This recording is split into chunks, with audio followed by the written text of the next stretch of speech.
Amigos de Soy Deporte, vamos a revisar en esta ocasión la temática correspondiente a la adaptación.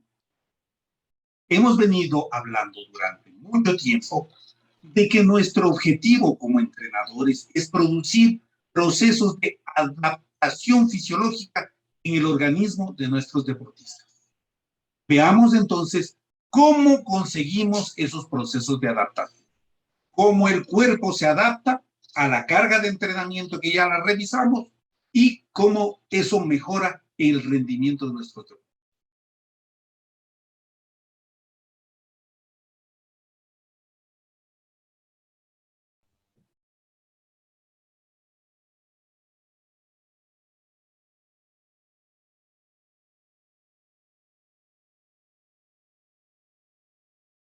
La adaptación. Adaptación en el deporte. Partiendo del principio que el objetivo que se pretende alcanzar con el entrenamiento es aumentar la capacidad de rendimiento del deportista, esto hace que se precise llegar a unos niveles de adaptación específica por parte del deportista. Básicamente, estos mecanismos de adaptación vienen determinados por dos aspectos principales, como lo señaló Bordanchuk en el año 1992. El proceso biológico y el proceso pedagógico.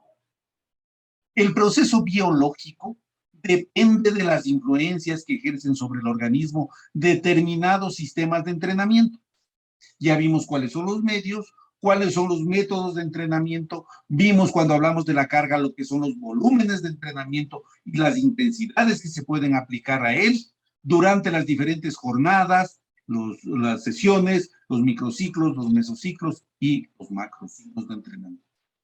En cambio, el proceso pedagógico se caracteriza por la forma en la que pueden ser aplicadas estas cargas de trabajo para alcanzar una mayor rentabilidad de estas mismas, es decir, que me sirvan de algo estas cargas. La adaptación se entiende como el proceso a través del cual el ser humano se adecua a las condiciones naturales de vida, de trabajo, etcétera, que llevan una mejora morfológico-funcional del organismo y a un aumento de su potencialidad vital y de su capacidad específica de resistir a los estímulos extremos del ambiente. ¿Cómo puede ser que existan personas que viven en el desierto? Igual que hay personas que viven en la selva, extremadamente cálida y húmeda, y los otros cálida y seca. Y hay personas que viven en el Polo Norte en hielo, helados, ¿ya? Personas que viven a nivel del mar y personas que viven en extremas altitudes. A todo se adaptan los seres vivos, a todo. Ese proceso de adaptación es importantísima. Entonces, es una adaptación morfológica funcional. De esta adaptación morfológica funcional ya hizo hace años estudios nuestro famoso Charles Darwin en las Islas Galápagos, viendo que los diferentes animalitos cambiaban la forma de sus picos en dependencia del alimento que tenían disponible. El ser humano se adapta, el ser humano se adecua a las condiciones. Entonces, esas condiciones también se va a adecuar con el entrenamiento. Por su parte, Mano define a la adaptación como la cualidad de los organismos vivientes que a través del desarrollo corporal, las formas funcionales, el rendimiento, los comportamientos y las exigencias diversas pueden estabilizar sus condiciones de existencia. La adaptación también aparece ligada al concepto de equilibrio u homeostasis, es decir, la estabilidad de las condiciones vitales. Este concepto de homeostasis o de equilibrio es fundamental para nuestro trabajo. La homeostasis puede definirse en general como el equilibrio dinámico entre los procesos que concurren al mantenimiento, a los que tienden a la destrucción del sistema biológico. Nosotros con el entrenamiento estamos siempre rompiendo esa homeostasis, rompiendo ese equilibrio, para que producto de eso se produzcan las adaptaciones fisiológicas. Entonces, el organismo está aquí, en esta línea, ¿sí? Ahí. Cuando hace ejercicio, hay una carga. El rendimiento del organismo decrece. Eso se llama catabolismo. Cuando termina el entrenamiento o la carga, se viene un proceso de recuperación y el organismo se recupera, pero no llega al mismo nivel, se eleva. Eso es un proceso de anabolismo. Entonces, esa mejora se llama supercompensación. He ganado, aquí está con esta flechita, he ganado el nivel que antes tenía. Pero si yo dejo de entrenar, ese nivel vuelve al nivel anterior, a la homeostasis o al equilibrio anterior. Los procesos adaptativos no suelen ser limitados a las reacciones homeostáticas específicas de pensar de que al final son de este orden. Para Viru, la reacción de adaptación específica forma parte del proceso de adaptación general, la cual tiene sus principales componentes en, primero, la movilización de las reservas energéticas. Nuestro organismo tiene reservas de energía. Tiene glucógeno almacenado en los músculos, en el hígado, y esto se va a transformar ¿en qué? En energía. Segundo, la activación de las síntesis proteicas. Con la actividad física se produce movilidad de estas síntesis proteicas. Y tercero, la activación de las defensas del organismo, que es la actividad inmunitaria. La persona que realiza actividad física tiene mayor defensas, mayor cantidad de defensas. Su organismo es inmune a muchas cosas. Los efectos del entrenamiento. En el campo del deporte, los procesos de adaptación se pueden comprender a través del efecto de entrenamiento, sobre el organismo del deportista. Masveyev entiende que los efectos de entrenamiento, los cambios acontecen en el organismo y que son resultado de los procesos de entrenamiento. Entonces, este mismo autor define que hay 4 efectos de entrenamiento diferentes. Un efecto inmediato, un efecto resultante, un efecto acumulativo y un efecto residual. Veamos cada uno de ellos. El efecto inmediato es aquel que produce una carga de entrenamiento inmediatamente después de que la misma ha finalizado. El efecto resultante hace mención a los cambios que se van sucediendo en el organismo como resultado de una carga hasta que se efectúa la siguiente. El inmediato, termino de correr, termino de jugar y me pongo colorado, empiezo a transpirar, mi frecuencia cardíaca ha aumentado, mi respiración. Efecto resultante.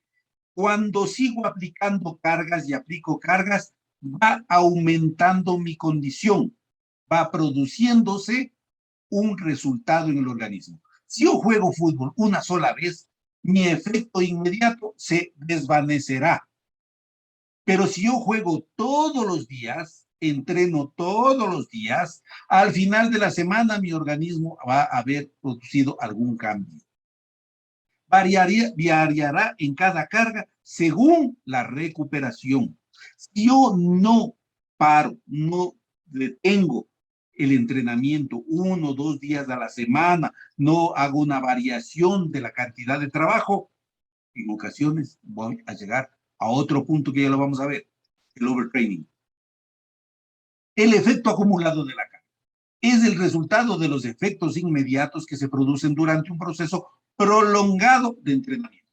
1 mes, 2 meses, 6 meses, ya me producen un efecto acumulado. Ya se produjo una adaptación. Como se verá al hablar de la planificación del entrenamiento deportivo, este será uno de los objetivos a cumplir en cada mesociclo. Normalmente, 1 mes. El efecto residual. Entendiéndose por el mismo la capacidad que tiene un sujeto de conservar las adaptaciones alcanzadas por el entrenamiento una vez que ha finalizado.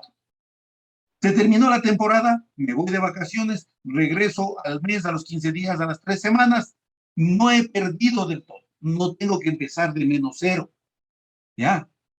Más aún si es que hago alguna actividad compensatoria ligera, mis condiciones van a estar bastante bien. Me lesioné, tuve que parar 1 semana, 15 días, 1 mes.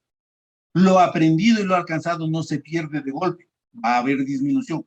se va a perder un residuo, va a quedar un residuo de ese efecto acumulado que tuvo. Podemos establecer 5 niveles de la carga. Una carga ineficaz, entrené una sola vez y me olvidé, no produjo ningún efecto.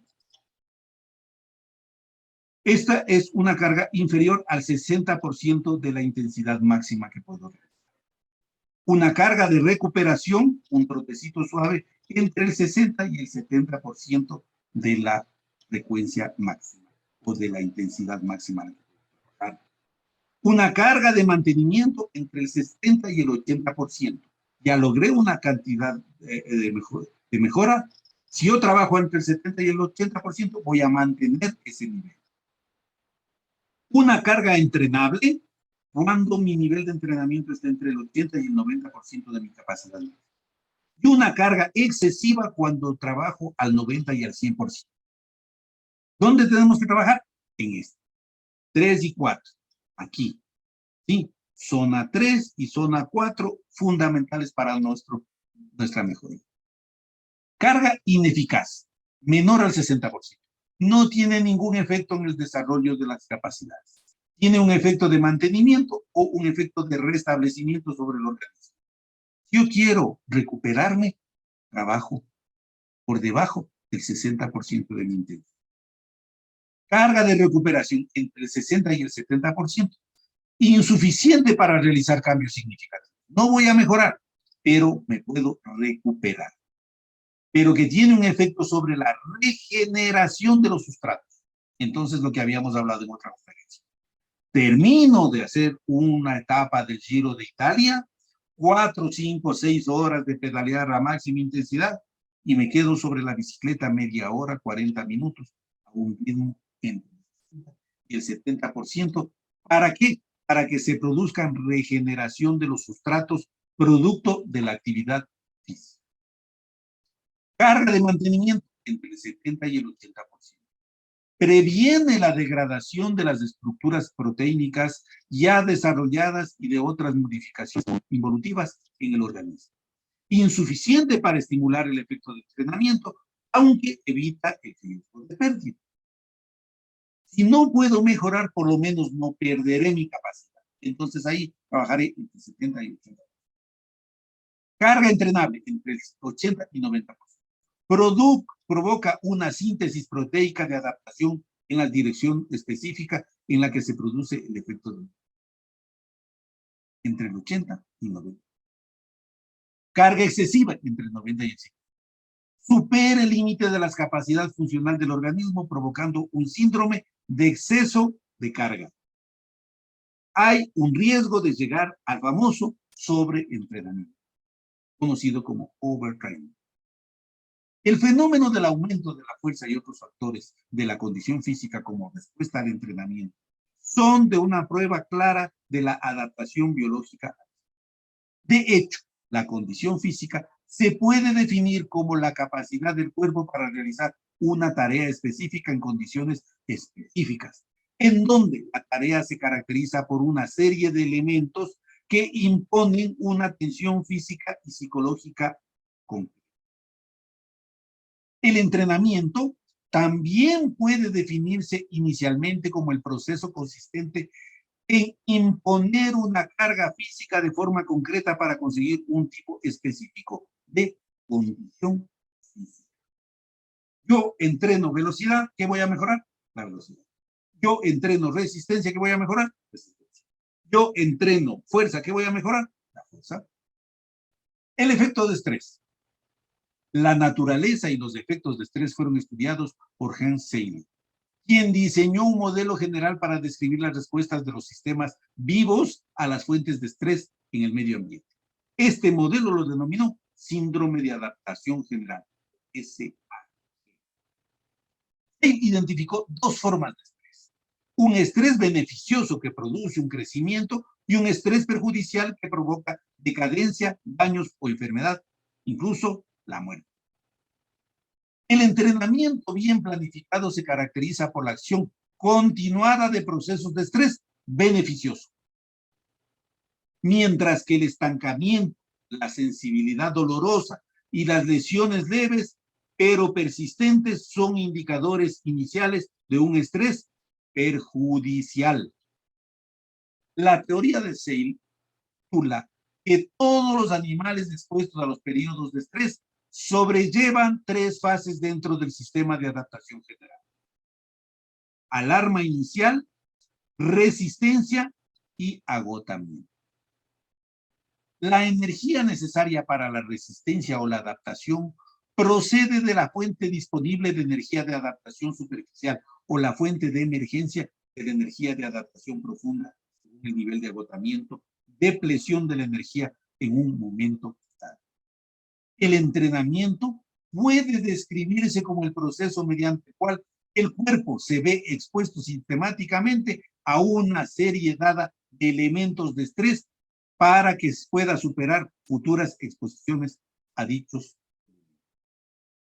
Esta definición implica que el proceso de entrenamiento permite a los sistemas esenciales del cuerpo superarse y crecer durante las fases de descanso que siguen al agotamiento.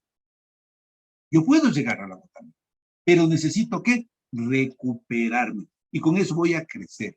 Después, entonces, ahí viene.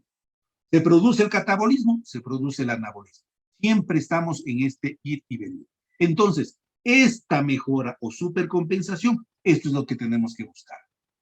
Las investigaciones y la experiencia en los deportes señalan que el modelo del sistema de adaptación general tiene que modificarse para que tenga en cuenta el hecho de que el entrenamiento, ejemplo, una exposición regular y planificada a los elementos de estrés específico, puede permitir adaptarse a niveles cada vez mayores de estrés mediante distintos cambios estructurales y funcionales. Si el organismo ya se adaptó a una carga, tengo que aumentar la carga. Principio del entrenamiento deportivo: aumento gradual y progresivo de la carga. Las investigaciones han demostrado que las mejoras óptimas son aquellas que se producen cuando las fases de incremento de la carga alternan periódicamente con la disminución de las fases de carga. Cuando se aplican incrementos continuos sin el decrecimiento en una sesión a otra, de una semana a otra, se puede producir un sobreentrenamiento, un proceso de estancamiento o la aparición de lesiones crónicas.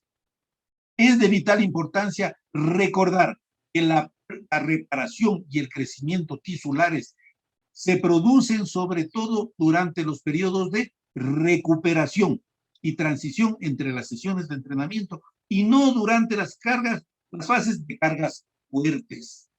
Hay que darles pausas. El cuerpo necesita periodos cortos, inmediatos a la carga, de bajar la carga o de descanso. También se deduce de esto que los procesos de adaptación aparentemente no impiden que los procesos corporales produzcan siempre el mismo nivel máximo predeterminado de resistencia. Se ha esbozado hipótesis de que provoca la sobreadaptación, supercompensación del cuerpo a algo superior, como la anticipación fisiológica de la exposición repetida al mismo elemento. Hay que señalar que la mejora del rendimiento no es solo resultado de un aumento de las reservas sustanciales bioenergéticas, sino también de cambios estructurales en los músculos y otros tejidos, así como la mejora de la eficacia y el ritmo de procesamiento neuromuscular bioenergético. Los cambios bioquímicos provocados por una carga física justo antes de realizarse, es decir, el efecto inmediato de entrenamiento, son capaces de activar el sistema genético de la célula. Cuando estas cargas físicas se repiten sistemáticamente, se produce una acumulación de los efectos inmediatos del entrenamiento que aseguran su transferencia a la adaptación a largo plazo, es decir, al efecto acumulado. Por tanto, se pueden identificar los fundamentos importantes de la adaptación bioquímica en un cuerpo entrenado. 1. Mejora de los mecanismos de los sistemas nervioso, endocrino y de adenil ciclasa para aumentar la eficacia de la regulación metabólica. 2. Biosíntesis adaptativa de las proteínas enzimáticas estructurales. Y 3. Supercompensación de las sustancias energéticas y proteínas. Todo esto indica que se producen cambios significativos en el metabolismo del cuerpo durante el entrenamiento. A medida que se realiza el trabajo muscular, se intensifica el catabolismo, es decir, el daño estructural. Si bien durante el periodo de recuperación se intensifican los procesos anabólicos, es decir, de reconstrucción de los tejidos. Todos estos cambios están estrechamente relacionados con la nutrición. El aumento del consumo de energía durante la actividad muscular exige la recuperación adecuada de esta. El aumento de la necesidad de vitaminas exige el aumento de la ingesta de ellas. El aumento de la pérdida de minerales durante la realización de las actividades deportivas precisa una compensación. ¿Cómo recupero los minerales? A través de bebidas hidratantes adecuadas. El aumento de la ingesta de las vitaminas no tiene que ser de cualquier tipo. Tenemos que recuperar, sobre todo, comer vitaminas, frutas, verduras. Ahí están las vitaminas. No necesariamente tomar vitaminas, hay que comer vitaminas. Y nuestra nutrición tiene que ser en función del tipo de necesidad nutricional que tenemos. Si yo hago ejercicios de larga duración, necesito carbohidratos. Si yo hago ejercicios para que crezca mi masa muscular, necesito proteína. Si yo hago ejercicios explosivos, necesito azúcares. Pero no quiere decir que solo eso. Quiere decir que voy a tener una nutrición balanceada con cierta predominancia. La teoría de la supercompensación tuvo un profundo impacto sobre los entrenamientos deportivos porque podía relacionarse con la rapidez con que el sistema de acondicionamiento cíclico cuidadosamente planificado y reconocido como periodización. La periodización comprende la organización de todos los componentes del entrenamiento en fases secuenciadas cuidadosamente. Microciclos, mesociclos, macrociclos. Los macrociclos contienen mesociclos, los mesociclos contienen microciclos, los microciclos contienen días o jornadas de entrenamiento. ¿Sí? De la intensidad y el volumen bajos, medios o altos que vamos moviendo dentro del sistema, tiene una recuperación continua para que el deportista pueda alcanzar sus objetivos de especiamiento.